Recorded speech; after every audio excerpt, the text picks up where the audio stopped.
It is Monday, August the 30th, and the title of today's devotional is Sing unto the Lord.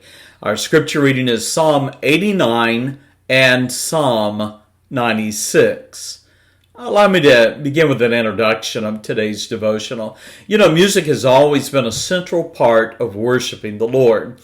Had you and I been privileged to visit the temple, you would have heard singers and musicians leading the congregation of Israel in worship.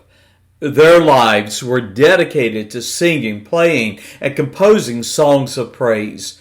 Reading the Psalms, you come to realize the deep personal relationship the writers had with their subject, the Lord. Psalm 89, Psalm 96 call upon the congregation to sing unto the Lord. Now, Psalm 89, I've titled The Person and Attributes of God. You'll notice in the title of Psalm 89 that it was written by one named Ethan the Ezrahite. And some scholars suggest he was also known as Jeduthun, a musician of David's era. We can be certain of this. He was a Levite, and his composition would have been sung in worship in the temple. Now, time and space do not permit a thorough study of Psalm 89, but I encourage you to read the scriptures today and then follow with this video, noticing the highlights that I have given in here as we detail the attributes of God that the psalmist points out in the scriptures. Now, verses 1 through 4, you're going to notice a call to worship the Lord because he is merciful and faithful, and his promises never fail. And then beginning in verses 5 through 18, you're going to notice the divine attributes of God, that he is incomparable. There is no one like him. He is to be feared and revered, verse 7. He is strong and faithful, verse 8. He is the sovereign in nature, and the seas obey his will. He is the sovereign of the nations, and he rules what is called the sea of nations, verse 10. God is the creator, and the mountains rejoice at his name, verses 11 and 12. He is just, merciful, and to be trusted. He is righteous, and he is our protector, verses 14 through 18. The Lord is the Holy One of Israel, and he is our King, verse 18. Then verses 19 through 52, a long passage. You'll notice in that passage that God is faithful and that no promise of his ever fails. The Lord keeps covenant with his people, for instance, in verse 19 through 25, and he never forgets his promises. Verse 26 and 28, God is my Father, he is my God, he is the rock of my salvation, he is merciful and just, and those who break his covenant, his law, his commandments will not go unpunished. Verse 35, he is holy and he cannot lie.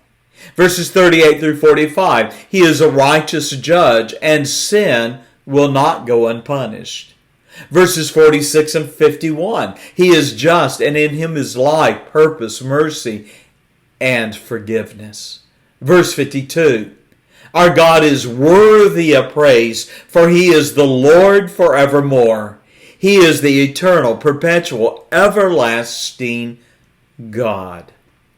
Now, Psalm 96.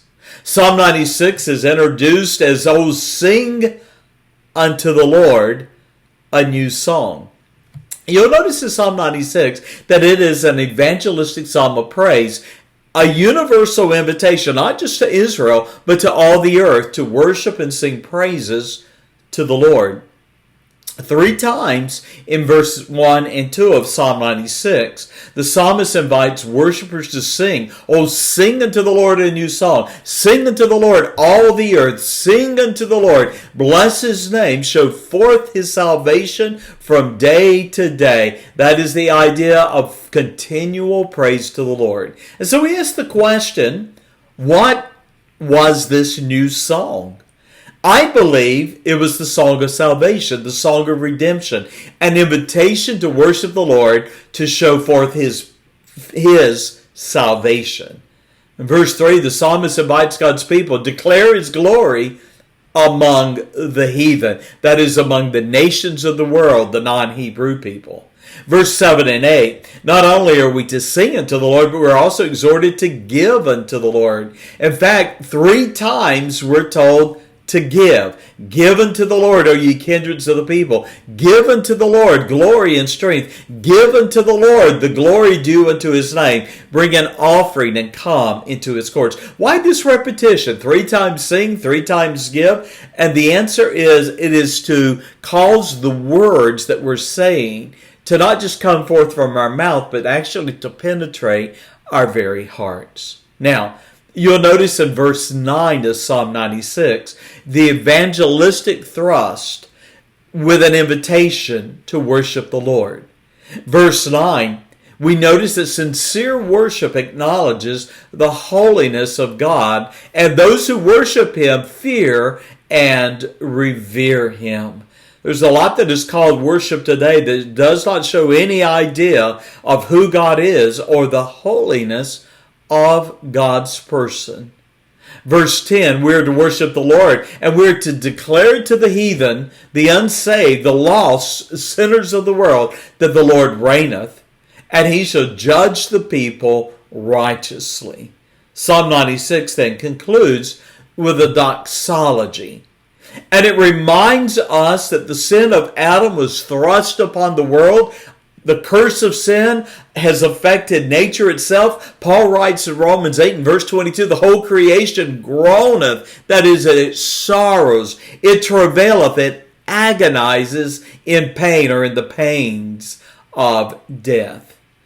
But the psalmist foresaw a day when there would be rejoicing in nature. In fact, he says that the heavens, the earth, the sea, the field, and even the trees of the wood will rejoice in the Lord. What was the cause for rejoicing in nature? It was that the Lord is coming to judge the earth. He will judge the world with righteousness and the people with his truth. And that leaves me to conclude with a question for you. Are you ready for his coming? God bless. Bye-bye.